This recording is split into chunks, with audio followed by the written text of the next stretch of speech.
انتهى عام 2024. في البداية ما راح أتكلم كيف كان هذا العام معي شخصيا، ففي الحقيقة هذا العام حمل في طياته الكثير من الألم. كان عام مليء بالوجع، مليء بالحسرة، مليء بالتعب على أمتنا بأكملها، وعلى أهل العزة تحديدا.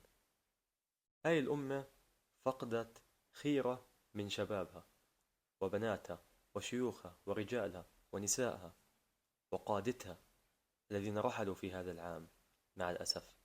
نعرف إنه ربنا راح يخلف إلنا خير منهم بإذن الله، لكن ألم وحسرة على رحيلهم، ألم وحسرة على ترك أهل العزة، ألم وحسرة على تفكك وتشتت هالأمة، ألم وحسرة على الضعف والهوان، ألم وحسرة على التباعد الموجود في هاي الأمة، وعلى العدوان المستمر عليها. حقيقة كان عام مؤلم جدا، عام ما وجدوا فيه أهلنا من يدفيهم، من يطعميهم، من يحميهم. هم لو ما رحلوا من البرد رحلوا من شدة العدوان، ولو ما رحلوا من شدة العدوان رحلوا من قلة الطعام. تركوا فيه من كل مكان وبكل الأشكال. لكن أيضا في هذا العام شهدنا قوة وثبات وعزيمة أهل العزة، ومن ينصرهم ومن يقف معهم. شاهدنا قوة وعزيمة وثبات وإيمان بالله. نسأل الله أن يكون في العام الجديد النصر والتمكين والعزة لهم ولمن ينصرهم، وأن نشاهد هذه الأمة يد بيد نحو الأفضل بإذن الله، وأن ينتهي العدوان على هذه الأمة.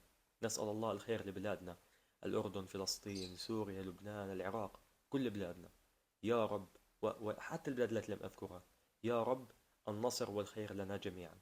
أما على الصعيد الشخصي فكان هالعام مليء جدا، كان جميل، متعب، في كثير من التجارب. كثير ناس طلعت من حياتي وكثير ناس دخلت حياتي. تعرفت على ناس كثير، خضت تجارب كثيرة. شفت أيام حلوة وأيام سيئة، شفت أيام متعبة وأيام جميلة. عملت كثير شغلات بهالسنة، وتعرفت على ناس كثير كثير كثير بهالسنة، وانبسطت كثير هالسنة، وتألمت كثير هالسنة. وبنفس الوقت كنت مبسوط، مبسوط لأني خضت تجارب جديدة. ونهايتها التجربة اللي كانت اليوم في 31/12/2024 هي إني فزت بانتخابات الجامعية للنادي الطلابي الإعلامي بالمركز الأول. خضت تجارب كثيرة، وبحمد الله كانت كلها بتفيدني، ما ضرتني إيش ما كانت. حتى التجارب اللي كانت سيئة منها راح تفيدني لقدام. بإذن الله العام المقبل راح يكون أجمل، راح يكون أفضل، راح أتعلم فيه أكثر، راح أخوض فيه تجارب أكثر. بإذن الله العام المقبل بيتحقق فيه كل إشي بدي إياه أنا، كل إشي بدكم إياه أنتو. راح يكون عام جميل، تفاهلوا بالخير تجدوه.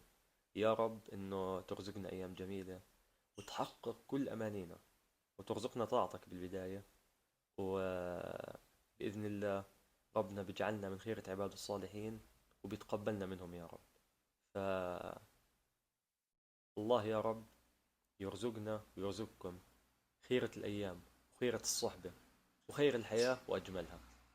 كل عام وأنتم بخير، كل عام وبإذن الله القادم أفضل بكثير. كل عام وبإذن الله النصر سيكون أقرب وأقرب لهذه الأمة.